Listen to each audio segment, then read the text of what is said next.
Hello. You can call it breakthrough, you can call it trend reversal, you can call it inflection.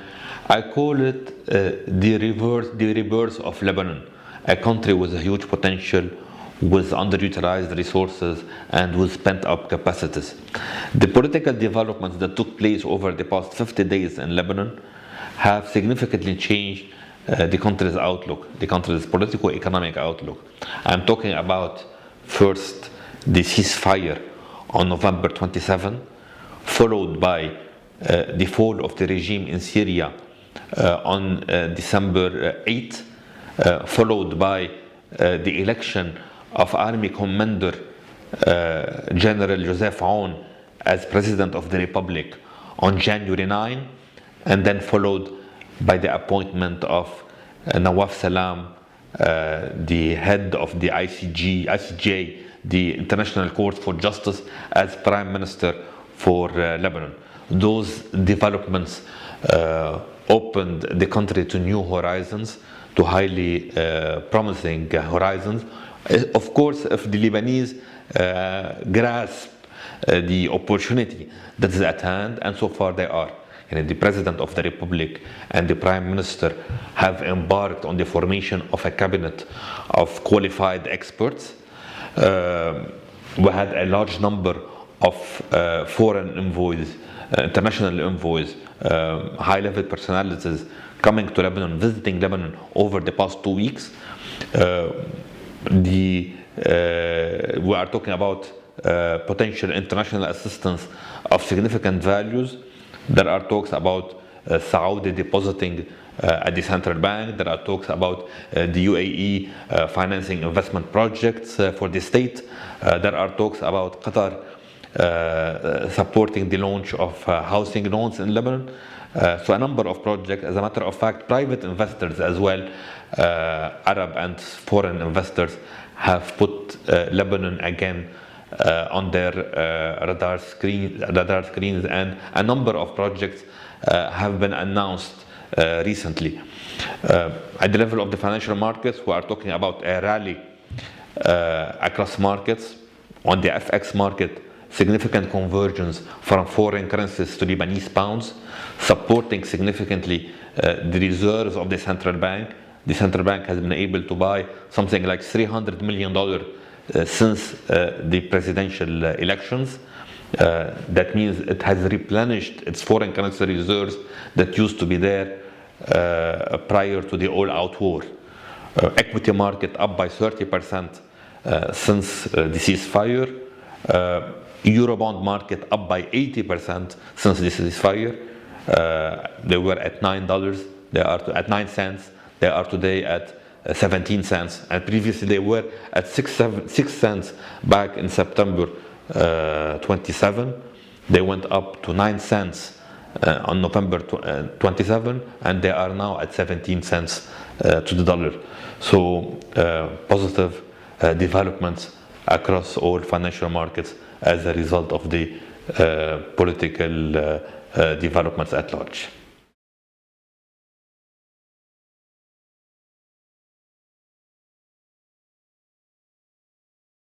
We have actually envisaged 3 scenarios for 2025. The positive scenario, the medium scenario, and the negative scenario. The positive scenario, we assign to it a probability of realization of 60%, the medium scenario a probability of realization of 30%, and the negative scenario a probability of 10%. Let me explain.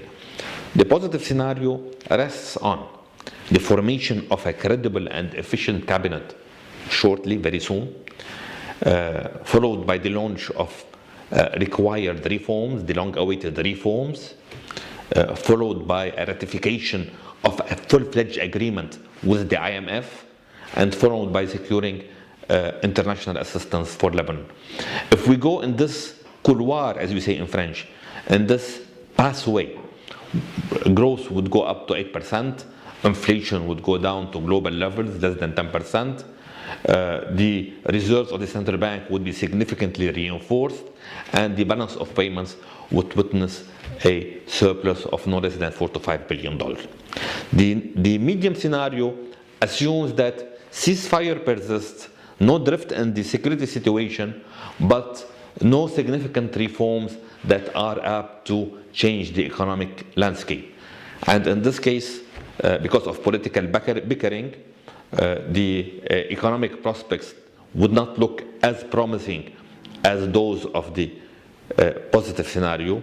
We're talking about growth of 2%. We're talking about inflation of 30%. We're talking about an equilibrium in the balance of payments, and we're talking about a stability in the foreign currency reserves of the central bank. To move to the negative scenario, where what might happen is a security drift in the country. Would it be breaking the ceasefire with Israel, or maybe internal security drift within the country? But we give a probability of realization of this scenario only 10%, but if it happens, we're talking about minus 15% growth, inflation 200%, more than 200% maybe, and we're talking about balance of payments deficit of no less than $4 to $5 billion, and then we're talking about wiping out the reserves of the central bank. The Lebanese pound would stay stable under the positive scenario, under the medium scenario, but would depreciate under the negative scenario. So within this context, the need to restore confidence imposes on political authorities to safeguard the ceasefire, to bridge or to fill the constitutional and institutional gaps that we have in Lebanon, to restore the role of the state and the army in the country, and ultimately launch the right signals to the business and investment community at large.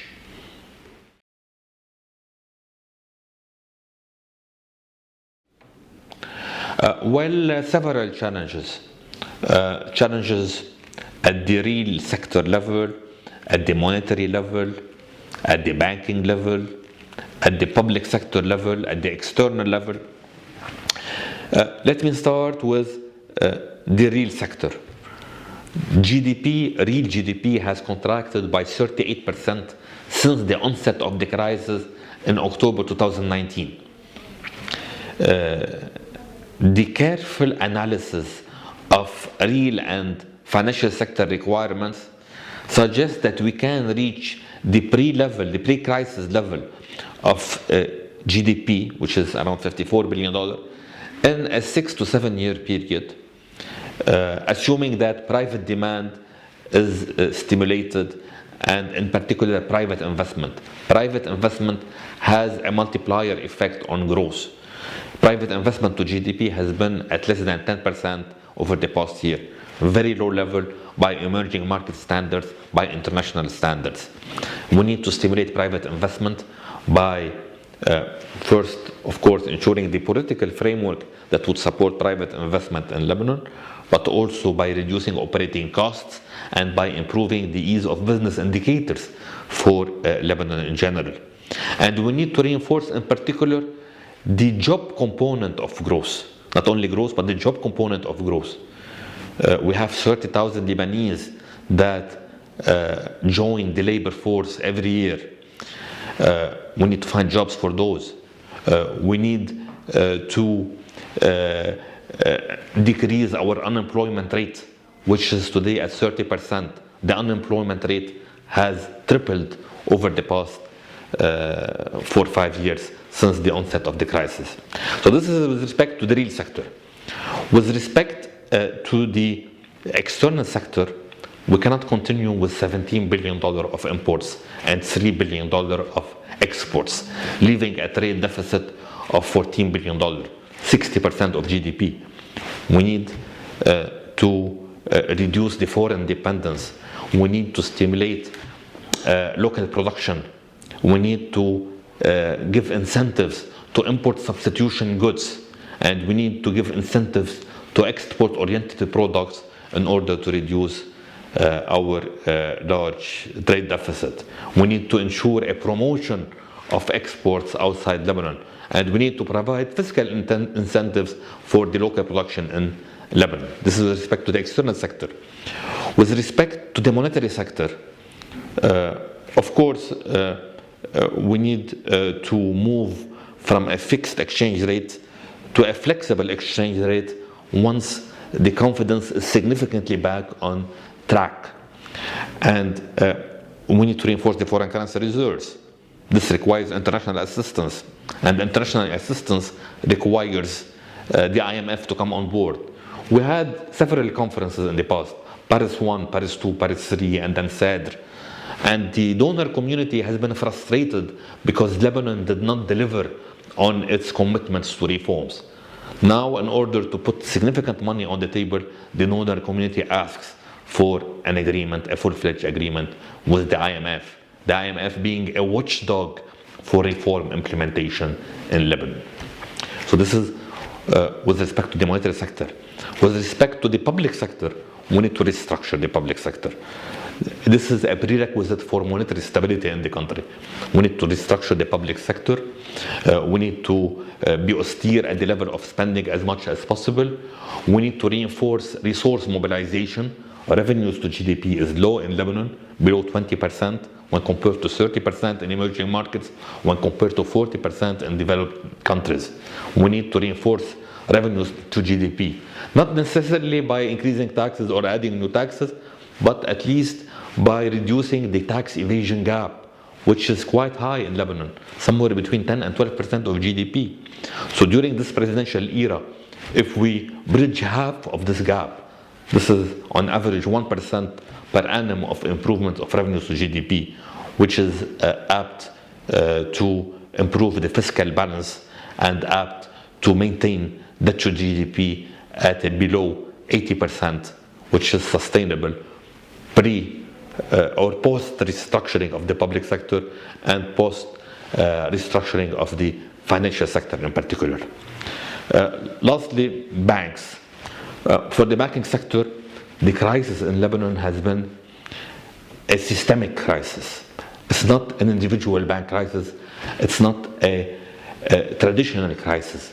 So we need to have a systemic approach of the resolution that is apt to reinforce the role of the financial intermediation in Lebanon and to reduce the reliance on the cash economy, which has become precarious in the case of Lebanon. This is very important in order to quick start the Lebanese economy and ensure the economic value added at the horizon.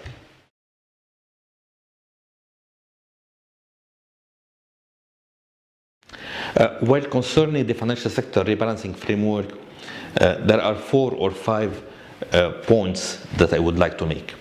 The first one, with respect to the systemic kind of crisis that we have in Lebanon, as I said, we need to have a systemic approach for the resolution.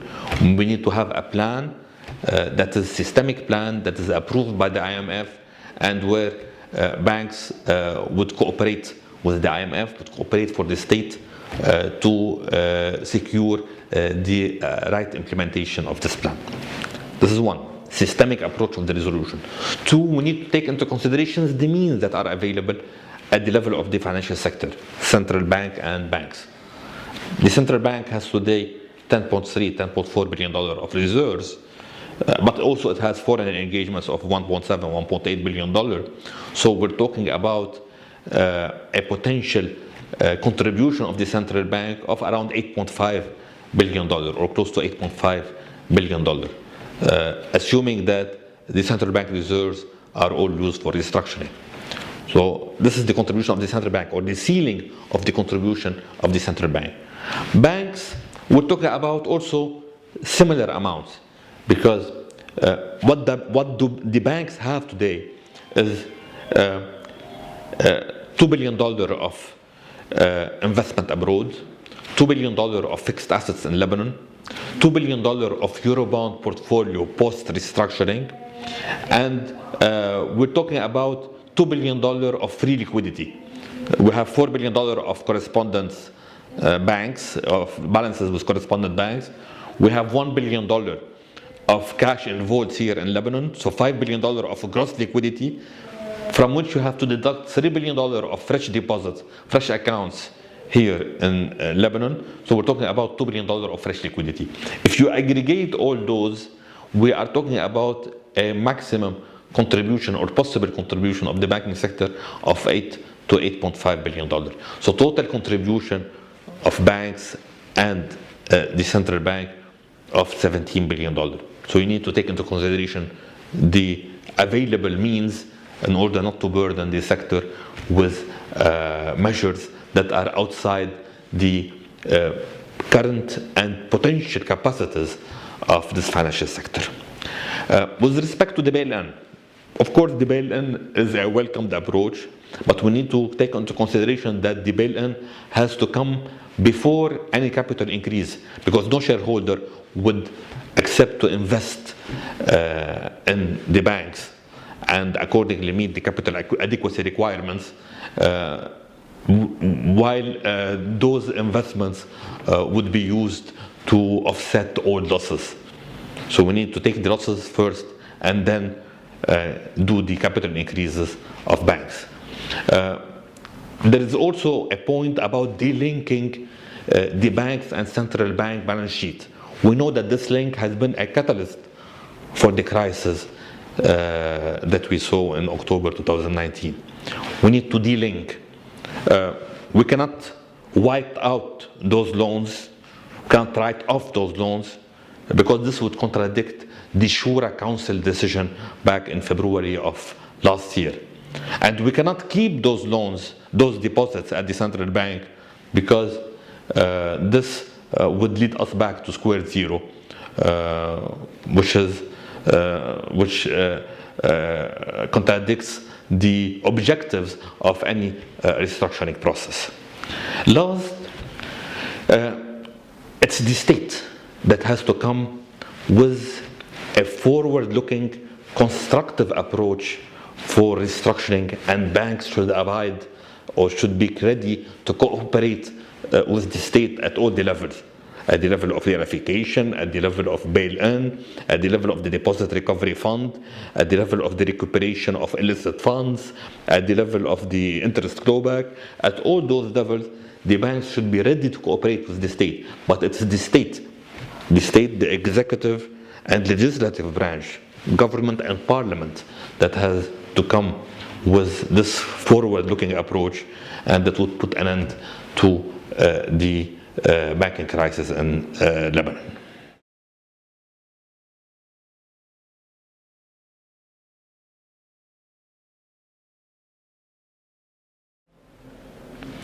Well, if I were to extrapolate the banking sector in 5 years, let's say the year 2030, I would say that the current impediments would be solved. The de facto capital control, and we'll have full liberalization of the exchange rate.